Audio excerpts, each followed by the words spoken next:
Greetings, all, and welcome to Piecing It Together with Annika and Ben. I am Ben.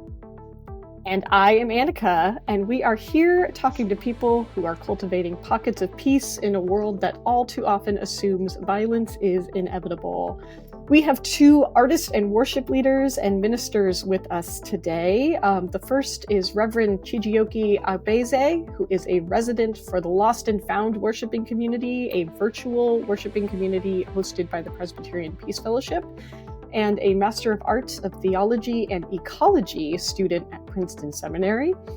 And our second guest is Marissa Gutierrez Vicario, who is an artist in resident for Lost and Found at PPF and a doctoral fellow within the Teachers College in Columbia. Chijioke and Marissa, thank you so much for joining us. Welcome.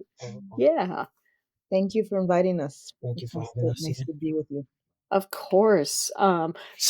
We know the thing that unites the two of you and the way that Ben and I got to meet you is through Lost and Found at PPF. I would welcome you to start by telling us, what the heck is Lost and Found? Because we have, actually, now that I think about it, we have listeners who have been invited to it, but you're our first folks who really helped lead it to tell us about it. And then what is your role in planning worship? And how do your skills come in? How does your creativity come in? What is that space about?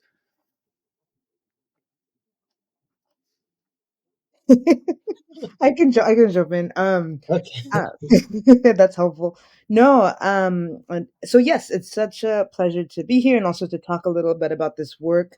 Honestly, I think we're learning what Lost and Found is. It is a mini community. It's like also a labor of love, a vision from Lori and other members of the community who have been dreaming of a space where people can come together, worship, kind of, and also like reflect, I think, on what, like, life, right? Life together, life in community.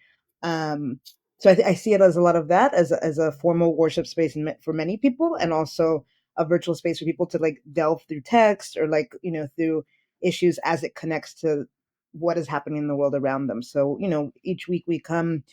I think if I'm not mistaken, we variate or alternate between, like more formal worship and then also kind of more creative, I want to say unusual, but I think, unusual, awkward, distinct, unique kind of work together. So, and we were brought on to help people with their ministry and also kind of experiment and and see what people want. So that's part of how I see it. But yeah. Chijioke, I don't know if you have, you can correct me if I'm wrong. I'll quickly add to that by saying, in addition to all that Marissa said, Lost was Found also has to do with people who do no longer find the traditional church worship spaces very comfortable to continue expressing their gifts and probably serving God. So Lost and Found is another space where kind of PPF is reinventing another space where people will feel more comfortable to worship and stay away from the regular traditional church setting. Yeah. Mm-hmm. So I think that brings to mind a question that's probably pretty basic, but I'm always curious how people end up where they are, right? Because I like, me being a minister is still a shock for a lot of people. And so like, how we get to the point that we get to. And so how did you end up in this place? And sort of what are you hoping? What are you hoping to experiment with a little bit? Like, what are your kind of, your things, right? Okay, maybe I can go first this time. All right. For me, everybody I want to believe is aware that the traditional church setting needs a kind of restructuring, and post-COVID, a lot of our lives changed where people no longer do things the usual way they were before COVID, and Lost but Unfound seems to align with the new, what I would call the new normal, where people are trying to discover what works for them, different from what used to be. because like even myself, some people are still struggling to recover from the shock of COVID. Some of the things that had happened to them, their jobs, their worship life, their family life, and their recreation, and even their love life, and all of that. So why organizations, individuals, families are trying to reinvent themselves, I think I would say that PPF did an amazing thing by inventing Lost and Found, and I saw it as what in my culture we call a moving train, and it's a good way to maybe like Laurie will usually say, it's not all figured out, but once you jump onto the train, we'll work it out as we proceed. So Lost but Found Mm. is both an experiment and the new normal here. Yeah. Yeah, that's like beautifully put. And yeah, so for me personally, I came and I feel like, yeah, I was gonna say it. I came from a like a Unitarian background, like a Catholic and then Unitarian Universalist background. Um and I one thing to say, I think what drew me to this is, yeah, like what Chijoki was saying about like the people like trying to find build ourselves together after everything that happened. Like for me, my worst year of my life was actually 2024 for a lot of different reasons. Mm. A lot of different reasons. And I think I never, and I don't think I've actually even said this out loud. I was craving some kind of routine. So for the first time in my life, like I have a lot more routine than before. And, being able to know that Sundays were, and not every Sunday, things come up, but like knowing every Sunday there is a community that will be there. I think Mm-hmm. that is something that I didn't know that I needed, and didn't know that I liked so much. So I think that is, for me, that what's brought me to that. And yeah, and I think and it just seems like a right, for me personally, like a right point in my life to be a part of this, and to be a part of an intentional community, along with studies and along with this craving of a routine.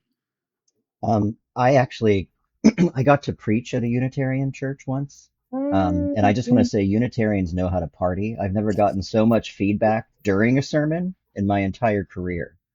And so it was a really good time, and very fun. And you're the first person I've seen who's gone the other way. Like usually we leave, uh, Christianity to go Unitarians. I've never seen it this other way, but, so yeah, so that's fun. Yeah. Sorry, Yeah. Annika, go. No, Yeah, of go course. ahead. I was also thinking, I feel like that Unitarian worship, which I have both a lot of respect for and some jealousy of. I'm a Presbyterian minister, and I am very much at home in the PCUSA. Um, but I do kind of envy Unitarian worship. What you understand as an inspired text really like is very wide.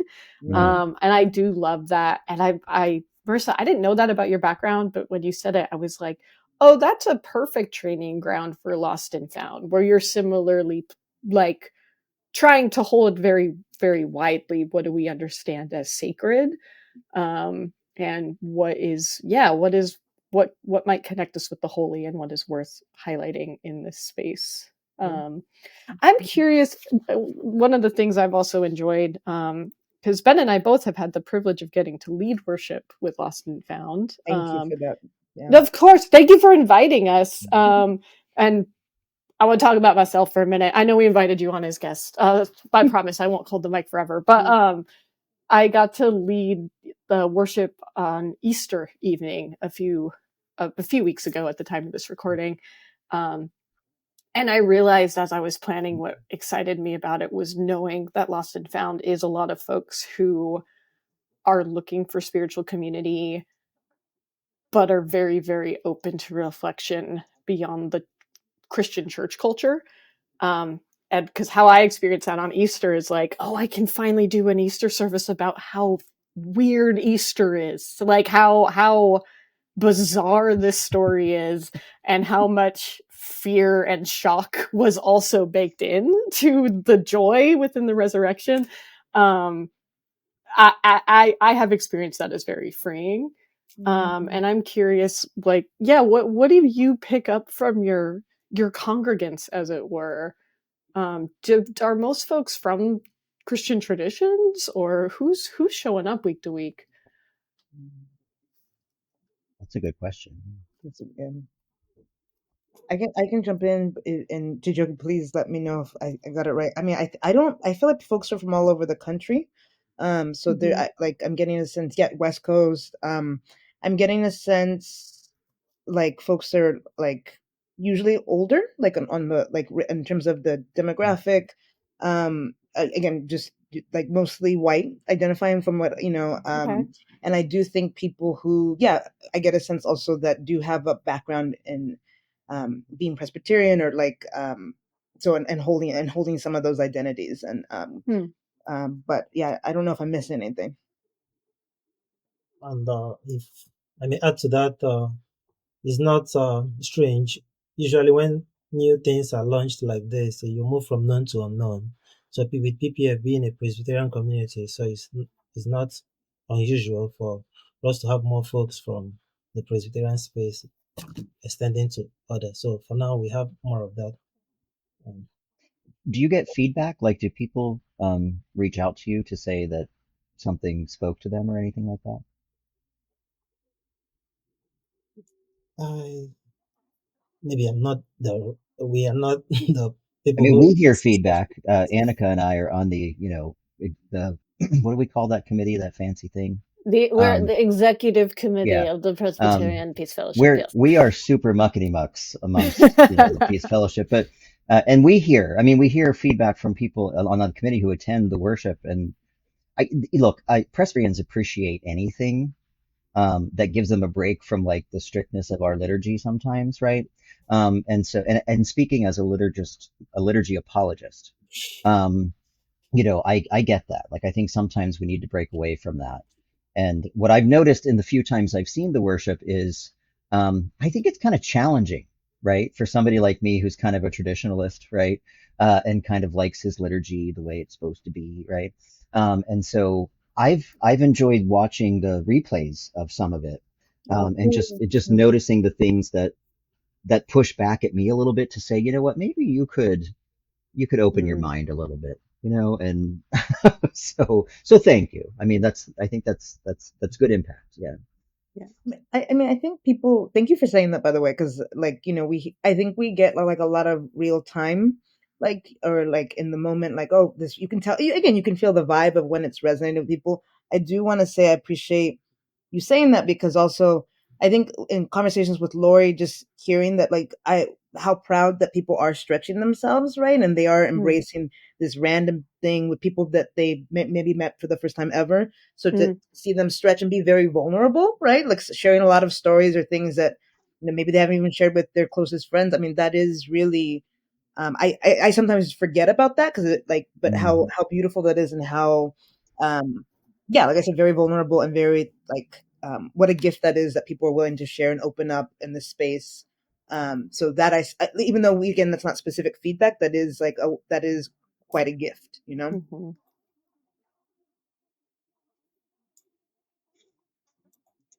Sorry, I lost my questions. Hold on. Okay, you had a bonus. You had a bonus podcast member. Ben's cat was on screen Right. briefly for Right. listeners at home. Yeah. So, Funny. well, my husband is away for work for 2 weeks, and so my cats, including poor Figaro here, are a little needy right now, and so So I'm trying to clingy. be a supportive helicopter parent. Um, so I think one of the obviously the Presbyterian Peace Fellowship has a particular focus on peacemaking. And I think one of the things that Annika and I have enjoyed from doing this podcast is learning different perspectives on what that means, like what peacemaking is, right? Because I think all of us have differences among, at least what our focuses are, right, in the peacemaking process. And so, um, is being involved in peacemaking work specifically important to you? And what is peacemaking to you?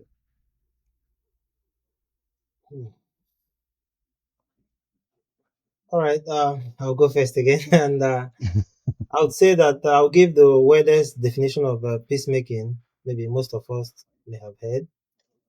For me, coming from an ecological perspective, peacemaking is kinship for me. Mm. Yeah, recognizing our kinship. There's a concept in Africa we refer to as Ubuntu.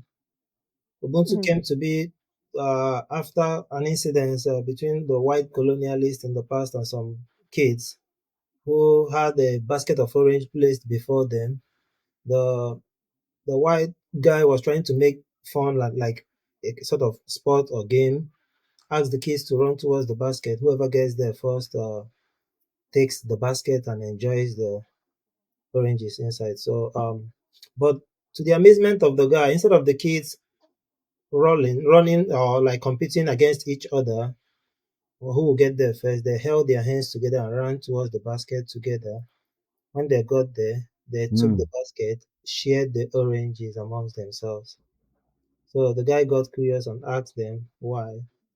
And the explanation he got was that it won't pay much for one person to be happy and the rest are sad.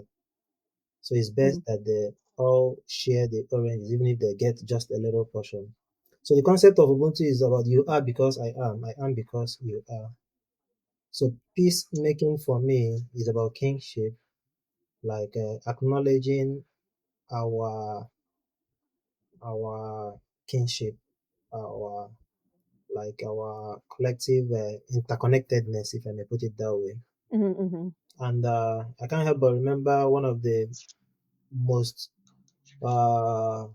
memorized, like the definition of ecosystem that has stuck in my brain the longest is an ecosystem a, a a kind of a web of interactions between different organisms, different things, whose relationship with each other should result to a stable, self-perpetuating system. The emphasis is the stability and the self-perpetuity of the system. But because of the disruption we have in our world today, there is no stability and the system is not self-perpetuating. Mm-hmm. There seems to be the need for intervention, technology, or whatever, just to like stabilize the system, right? So peacemaking is whatever we do to ensure that stability, whatever we do to ensure that self-perpetuity. And one of the best ways we can do that is acknowledging our interconnectedness. That is where kingship comes in. Yeah, that is my definition of peacemaking. You made me think of one of the most impactful books I've ever read was Noah Achebe's Things Fall Apart. Oh, too much of them. Yeah, and I remember thinking, and I reread it several times. I love that book, but and I remember as you were talking, because I was thinking one of the first things colonialism did, right, was was attack kinship, was attack community, right? Hmm. And so by creating sort of artificial systems of superiority and supremacy and these kinds of things, and so I think that's a wonderful definition of peacemaking. Thank you. I love that. Yeah. Yeah, you're welcome. I'm so struck. That's a definition of peacemaking that's kind of become a recurring theme amongst guests, which is not by design. But yeah, I wonder, part of it might be we have a lot of ministers on this show, right? And ministers are perhaps especially used to thinking in communal terms, but we've also like our raw tools folks mentioned this as just being in community and knowing who lives in your neighborhood as a part of peacemaking.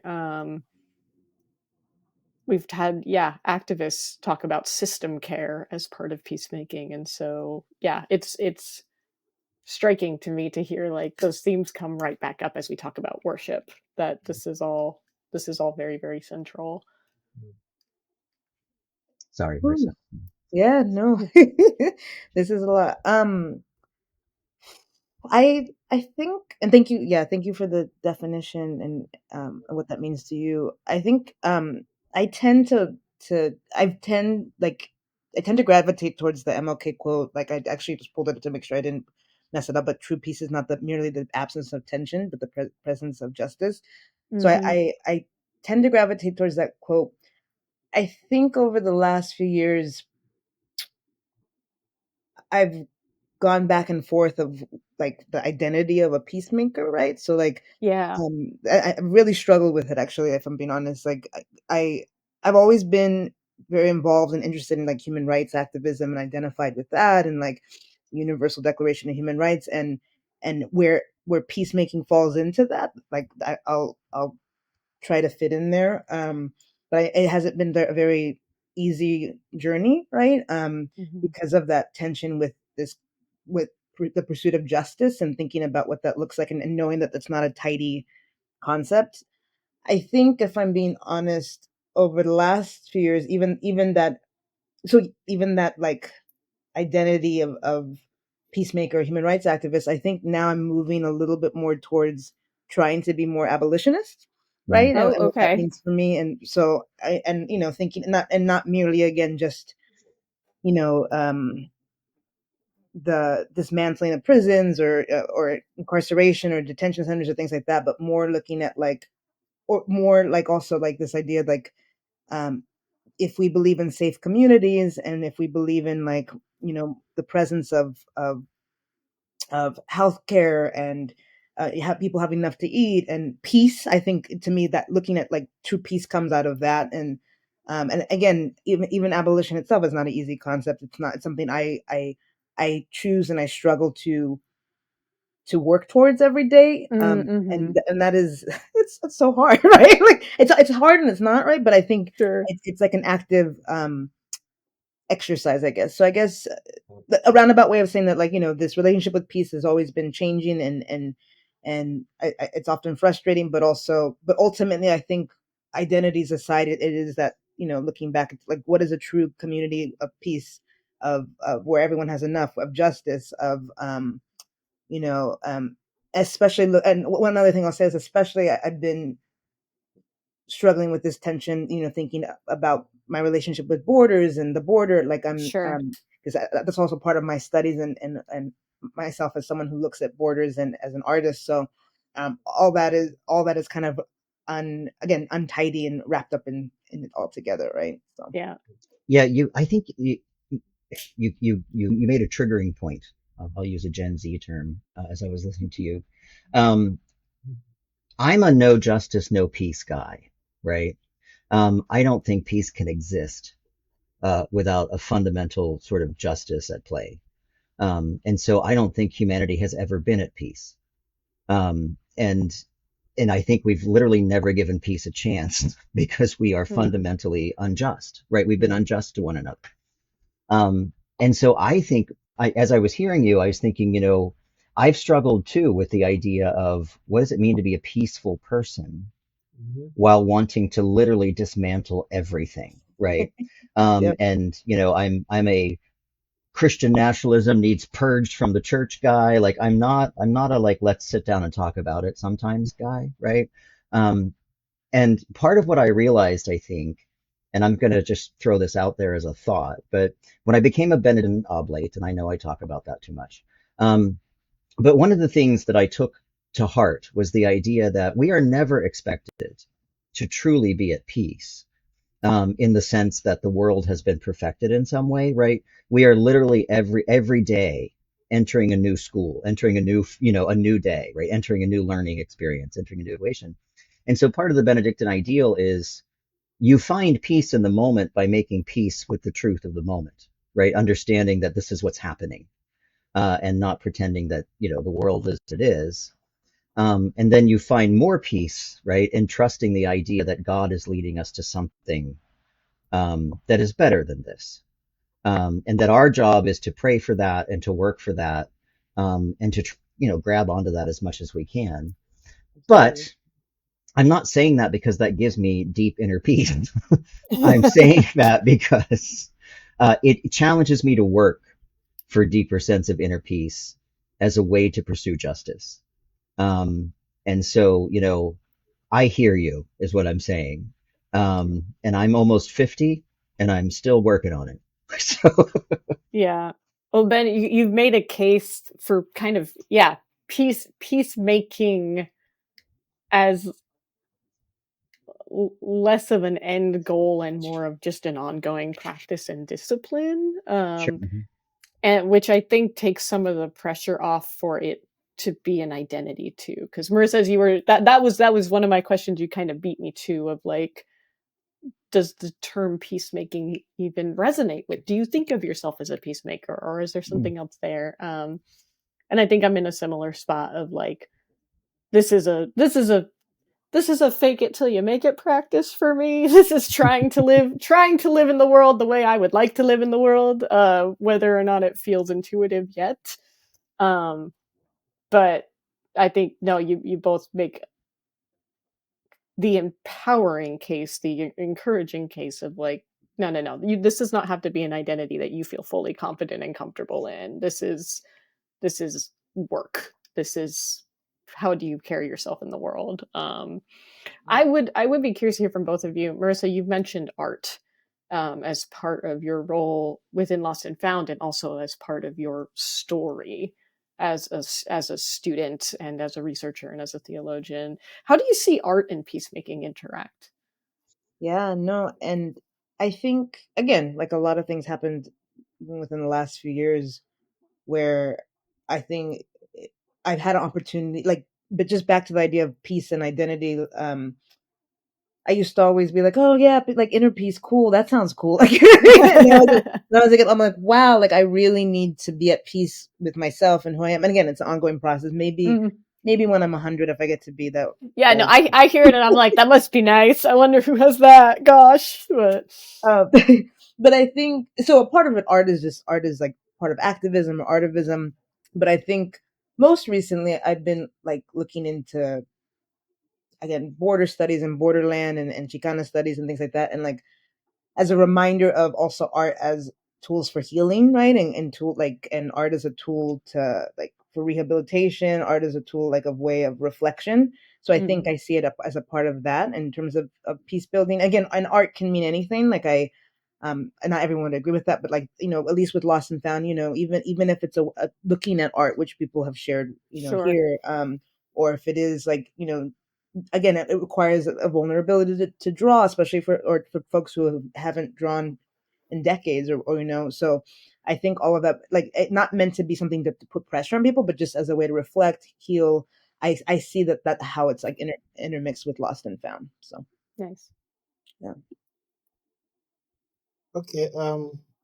Mine is more about I'll call it identity reconstruction and negotiation, especially for one who is a migrant in a predominantly white space.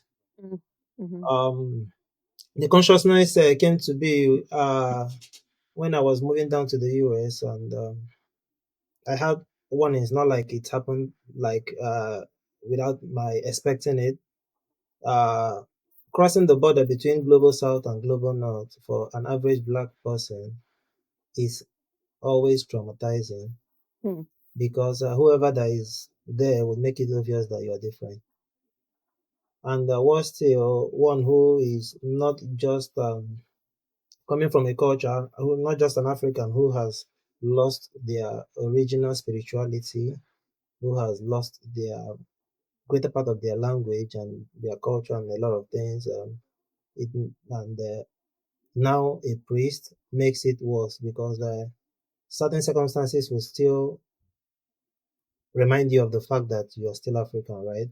No matter how Christian you try to be, no matter how much you try to blend with the new space you find yourself. So which makes it a very intentional thing for me to tend to dwell more in the white spaces, trying to pay attention and exploit every opportunity to demolish the walls that create that false binary white and black, which I don't necessarily believe in. So that is another aspect of peacemaking for me. I used to tell my friends around here that I don't pay so much attention to racism and all of that because I believe that people should be good, kind, loving, awesome, amazing. But if you give me the reason to notice one, then be prepared to hear someone on whatever I notice because it's something that maybe I'm paying attention to without necessarily intentionally paying attention to it, right? So somehow I am reconstructing my identity and kind of trying to reinvent my new self So that is also another aspect of peacemaking for me. Sure. And I think coming to Lost and Found and the works they do with the incarcerated folks and people trying to belong, if I may use that term, or uh, like belong to a new community, an estranged community, different from the one they were in before they were incarcerated. It is not too different from what an average immigrant faces, because it's more like you left a familiar space to a strange space. Mm-hmm. For someone like me, no sibling, no parent, no cousin, nobody to like run to in case of anything, right? And most of these incarcerated folks feel the same when they leave the prison walls. Mm.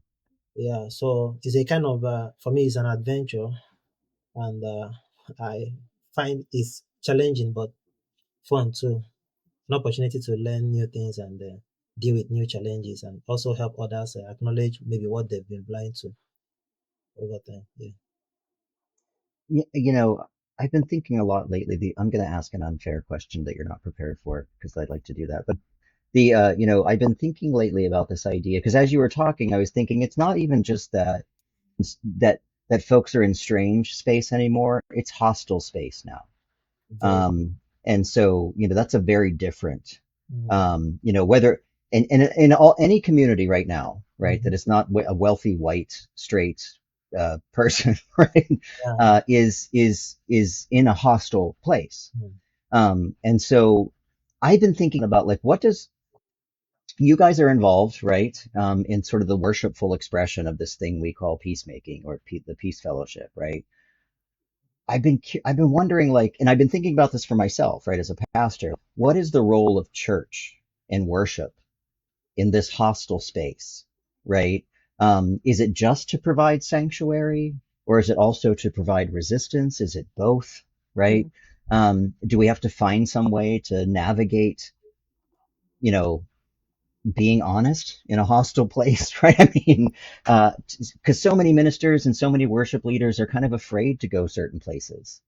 Um, and so I'm thinking, I have decided that worship should be an act of resistance for the most part, and soul healing in the secondary way. But sorry, Figaro's back.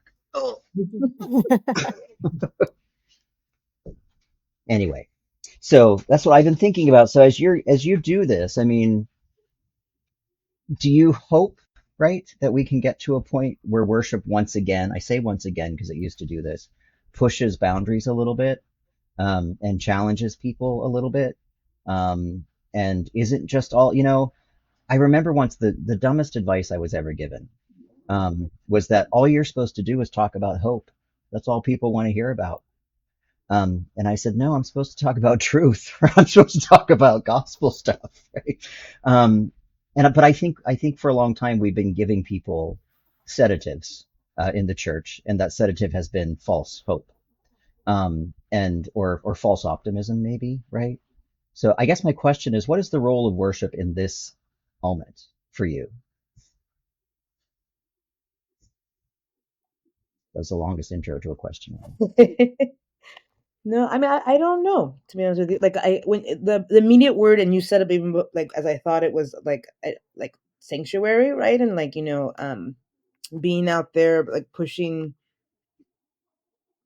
people to again, I've been thinking a lot about this recently, and I won't get into too much, but like pushing people to be brave, right? So I think Mm, maybe I see it as a way of like creating spaces for people to be brave in the ways that they can, right? And I like helping that. people Yeah. figure that out, right? And then being there to support them as they make those decisions, right? And like, so like, hey, go forth, be brave, come back, and let's and continue to push people. That's immediately what came to my head. I like that. Mm. Okay. I was writing something, a piece about a recommendation to a church that is at proximity with the campus, and uh, from the details I got, the church has about 400 members, but according to them, the young people in some of the campuses around the church are not part of those membership. So they are trying to find a way to get them involved and participate in what is happening. First, I will start by saying that the church in the past disappointed a lot of people, that the trust is almost gone. Some people are struggling to trust the church again. Mm. And the church needs to be more honest this time. Why trying to correct things if they will not miss it again? So one of the recommendations I made was to build, like, worship should be a kind of ministry with the people and not to them. It's not something you offer people, like, come and have this, come and take biscuits, come and take bread, come and have a piece of cake. No. It's something you build with the people. Mm-hmm. And if you must build with people, then it should be flexible enough to accommodate different people, whoever shows up, whoever the person is. Right. So, and that should be a very crucial aspect of peacemaking in connection with worship. So it's not a very rigid structure that would say this is the formula, this is the standard, this is what it should be, this is the liturgy and we must stick to it, this is the doctrine or this is the dogma or whatever name we choose to call it. It should be a very fluid and flexible thing that is open to all. Yeah. Yeah, somebody once said to me that it's about seeking, not finding. Yeah. I think too, I can't remember which of y'all used the phrase like truth telling as kind of central to worship, but I think there's something there, and I think that goes hand in hand with kind of the communal care that we've been talking about, because I think with the exception of, you know, remarkably privileged folks, like if you're wealthy, if you're white, if you're straight, if you're kind of protected, those are the only, I don't know, I hate to generalize because, you know, we're all rich tapestries, but I feel like that is the only demographic that really is feeling like, let's just not talk about uncomfortable things right now. Every other demographic, there's a lot of concern and a lot of fear and a lot of safety issues very front of mind. And so when I think about who do I feel most at home with, who do I consider my community, who do I consider, you know, the people I really trust, it's the people who I feel like I can talk openly about what I am worried about, what I am confused about, what I am curious about.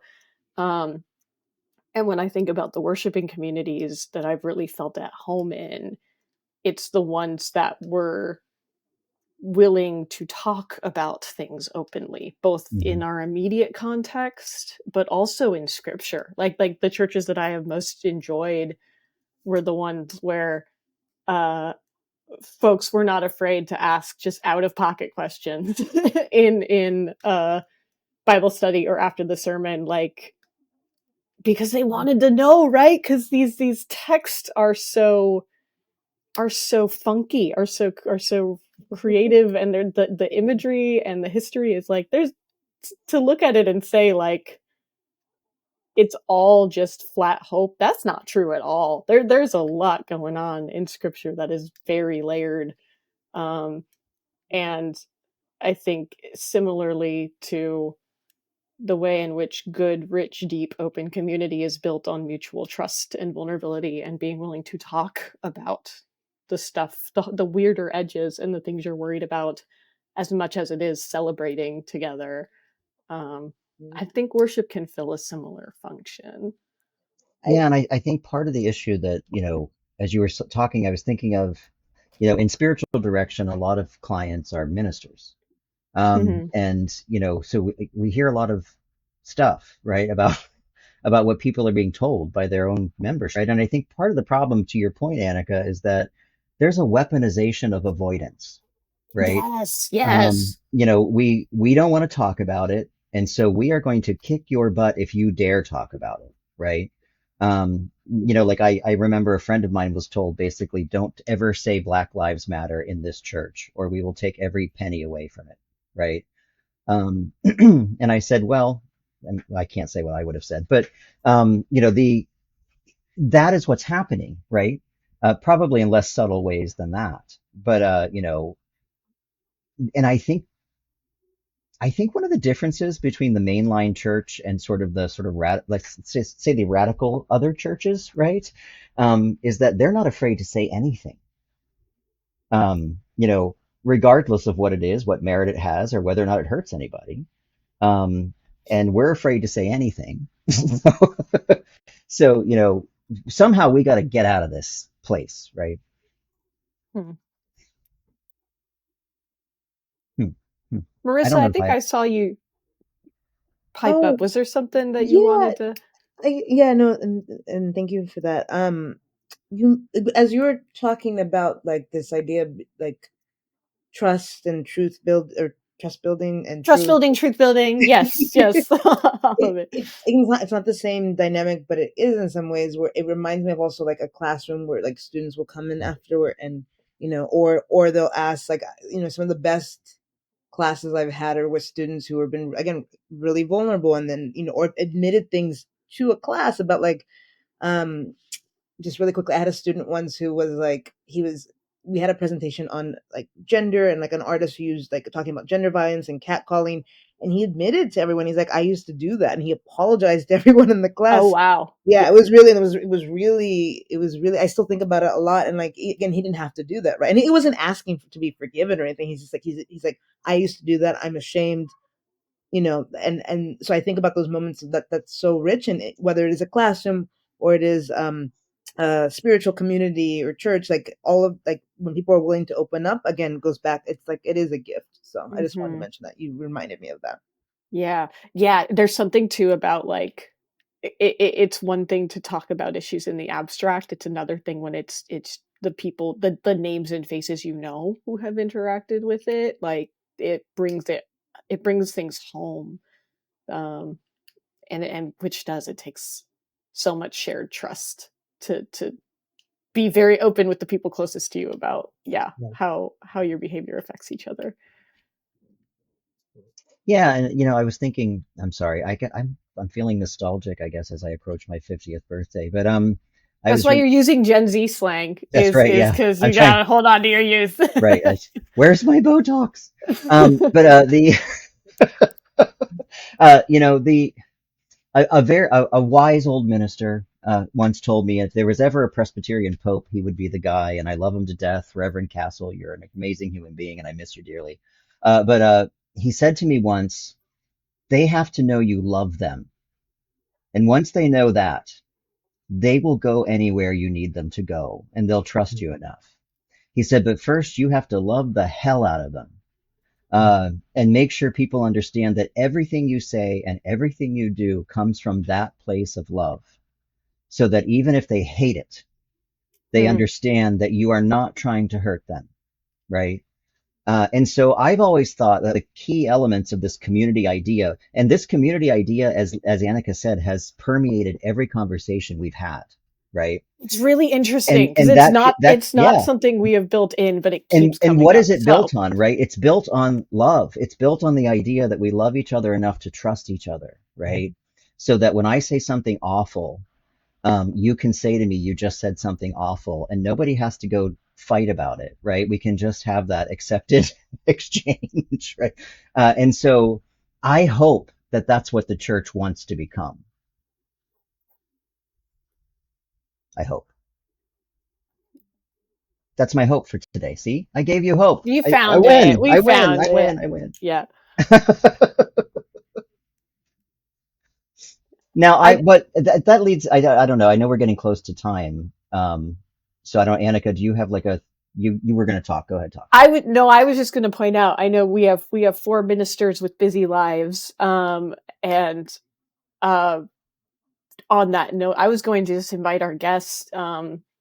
Thank you for telling us a bit about how you understand worship and community. Is there anything else that about Lost and Found that we haven't touched on, or about kind of your story in peacemaking that you would like people to know or to hear?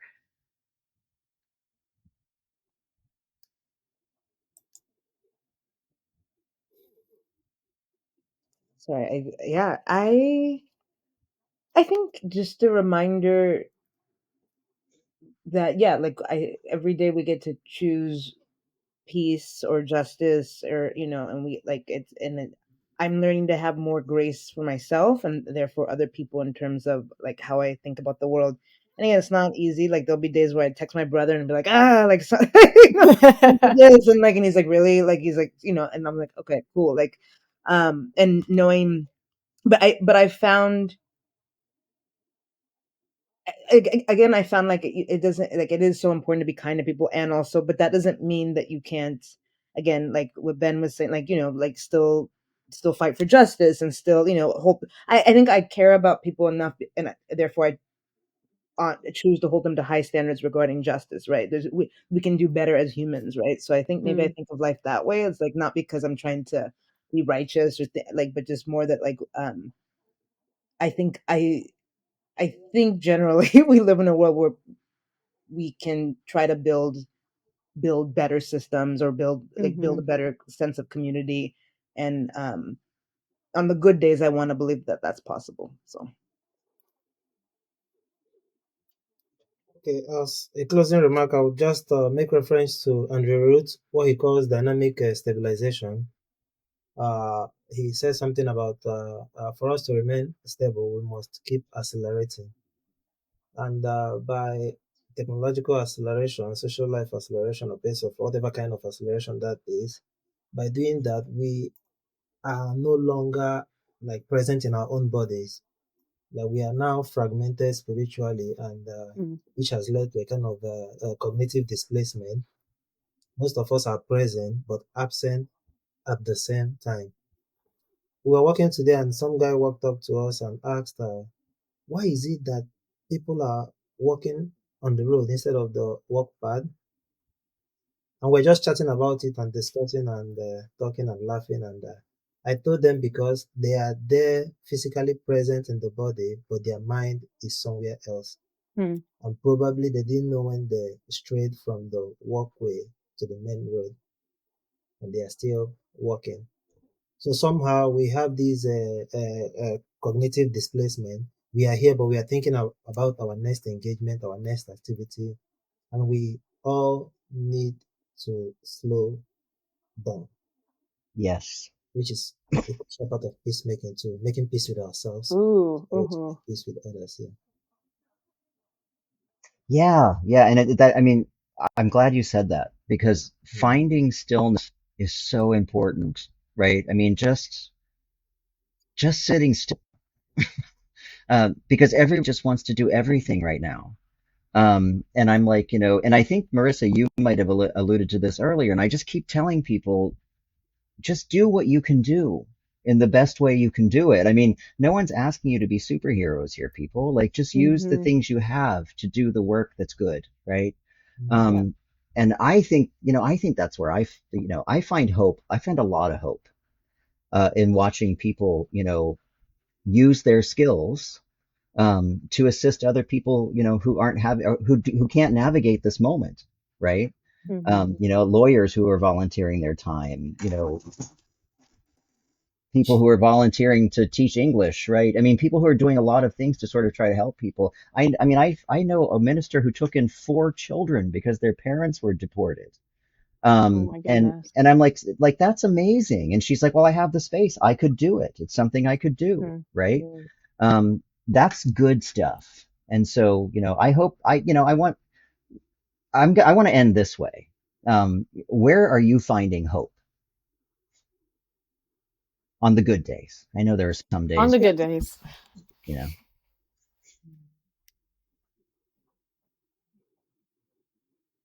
I think still like, for me, this is the first time in my life where I've been able to make art, and not just because I used to run an organization, and like, but this is the first time where I get to make art. And even like, I complain, like joke around about that, but to be able to create Mm. and like any day I get to create, even when it's like difficult, is like, that's what a blessing that is. That's awesome. Yeah. So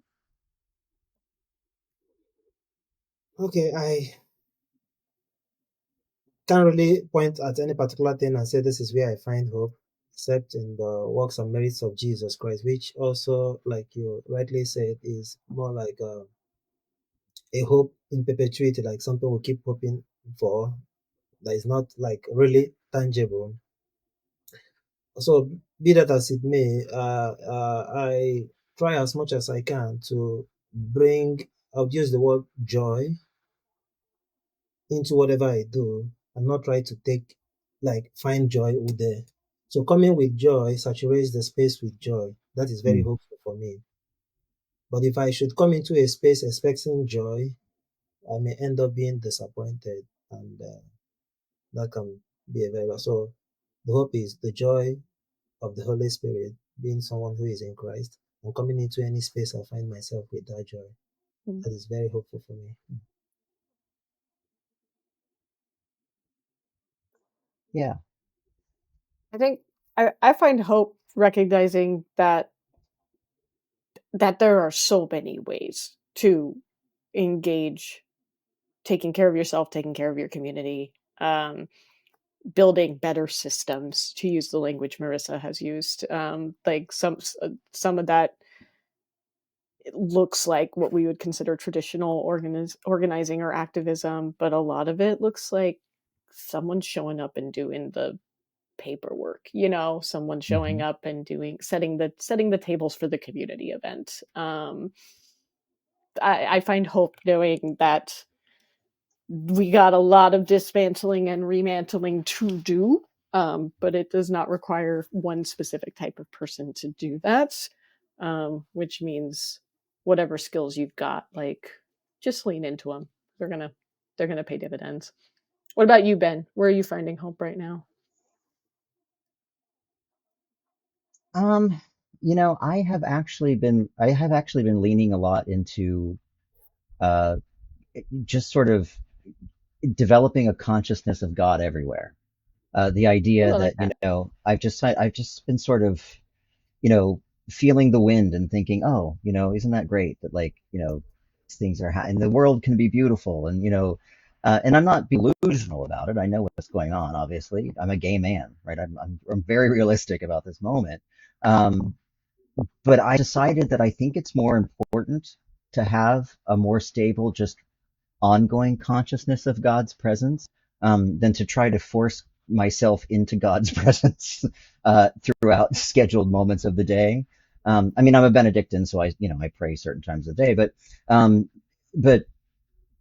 I've noticed that it has made me be less angry when I'm out in public. It's made me be a little less hostile when I store. It's made me be a little more, I'll say hi first, even though you look cranky and probably don't want to hear it, right? And so, because now I'm conscious that God is present, right? And so I have to be the best me I can be, right? And that's really the only thing I can give right now, right? So, that's what I have, right? And so it's been giving me hope to hear, and I didn't come up with this on my own, by the way. This is not unique. But as I've heard people start to talk like that, it's been really encouraging to understand that people get sick of being sick of things.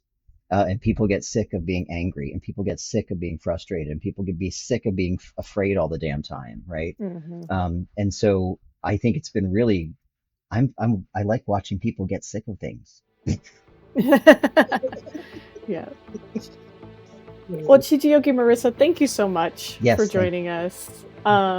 And for folks watching and listening, an invite to engage. If you would like to attend worship with the Lost and Found Church and see how Chijioke and Marissa lead in their element, you can go to presbypeacefellowship.org/lostandfound, all one word. There is a link to register for future services.